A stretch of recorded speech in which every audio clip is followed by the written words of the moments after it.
El movimiento estudiantil tuvo su origen aparente el 22 de julio por un pleito entre estudiantes de escuelas vecinas, las vocacionales 2 y 5 del Instituto Politécnico Nacional y la preparatoria Isaac Ochoa Terena, incorporada a la Universidad Nacional Autónoma de México.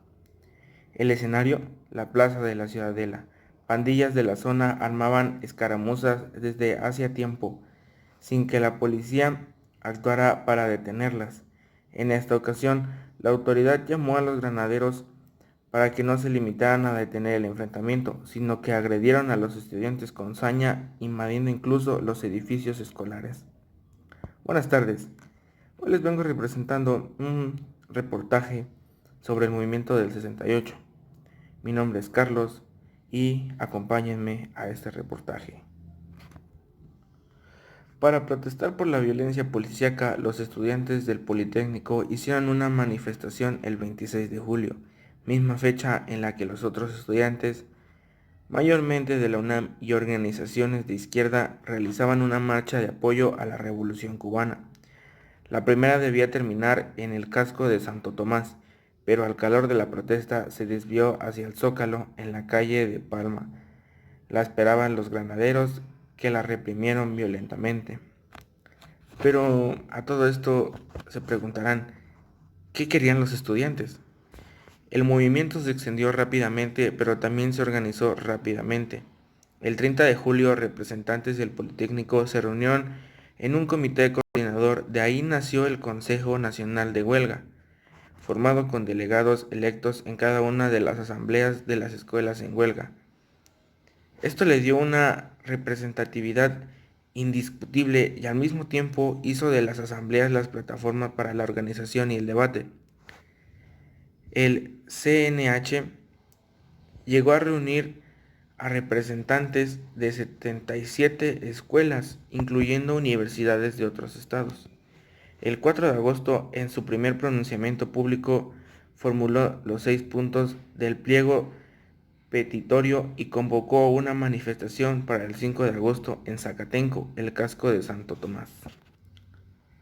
Además de los 6 puntos del pliego petitorio, se planteaba una condición: el diálogo público. El movimiento ponía en duda la honradez del gobierno.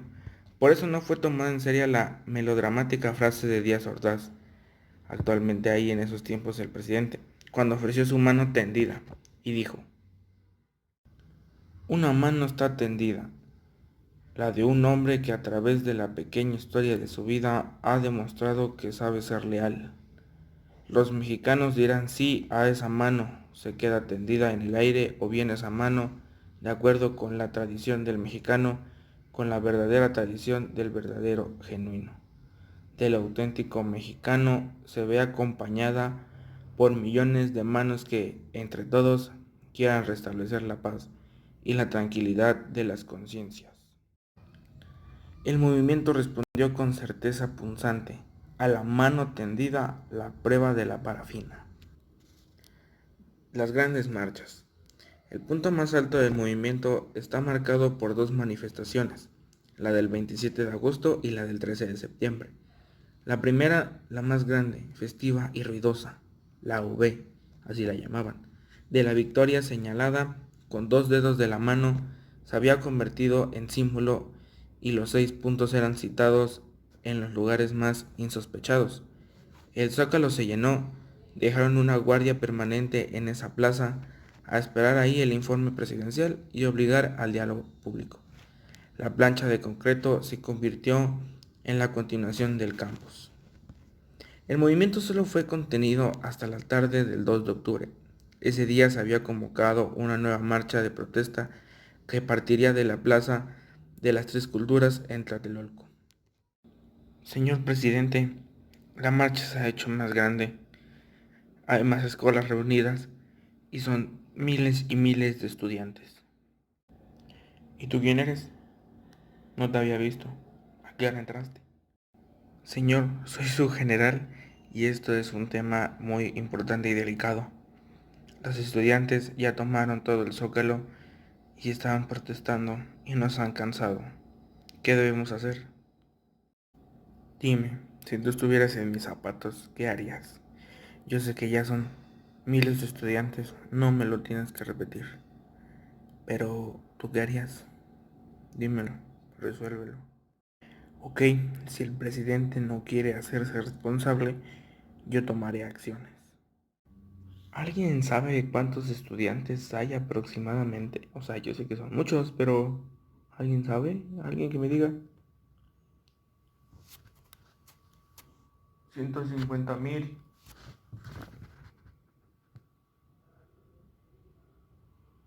¿Todos esos? ¿En serio? Wow. Creo que sí debía ayudarle al general. Cientos de soldados rodearon el sitio cuando los estudiantes anunciaban que se cancelaba la caminata para evitar violencia. Inició una balacera contra la multitud. 50 años después, aún no está claro dónde empezaron los disparos. Tampoco se sabe realmente cuántas personas murieron o fueron heridas. Pero el ataque se convirtió en un parteaguas en la historia del país. Desde aquel 2 de octubre de 1968, México fue otro, social y políticamente distinto al del día anterior. Al paso de los meses aumentó el número de asistentes en la llamada Marcha del Silencio.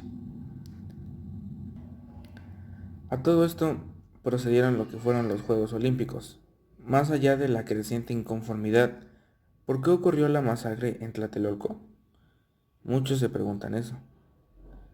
Hubo varios elementos, coinciden algunos historiadores. Ese 1968 México era sede de los Juegos Olímpicos, programada para empezar el 12 de octubre de ese año.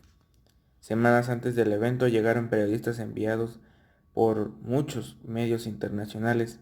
Además sería la primera vez que los Juegos Olímpicos se transmitirían por satélite a todo el mundo.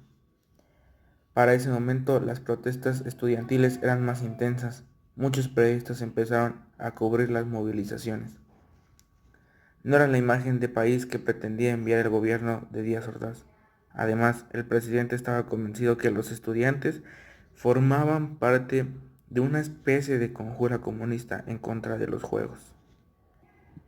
La decisión fue enviar un mensaje contundente para terminar con la rebeldía de varios años, señala Guevara Niebla. Después de 1968, Díaz Ordaz declaró que al enfrentar el conflicto se había agotado los recursos políticos y se tuvo que acudir a la fuerza. Bueno, eso es de lo que yo recuerdo. Lo que se quería era destruir de un solo golpe al movimiento estudiantil, algo muy absurdo, para dar paso a las Olimpiadas. La represión tuvo lugar 10 días antes de que empezaran. Estaban obligados a sofocar las protestas, pero lo hicieron de una manera brutal, algo que va a quedar marcado para siempre. Bueno, y con esas declaraciones que ya vimos, dichas por Guevara Niebla, damos por concluido este reportaje. Espero que les guste. No olviden compartirlo, darle me gusta y hacer un poco de conciencia sobre lo que se vivió en ese año y el sufrir de las familias y los estudiantes. Es un caso muy triste, pero que sin duda nos hace pensar a todos. Muchas gracias y que tengan un excelente día.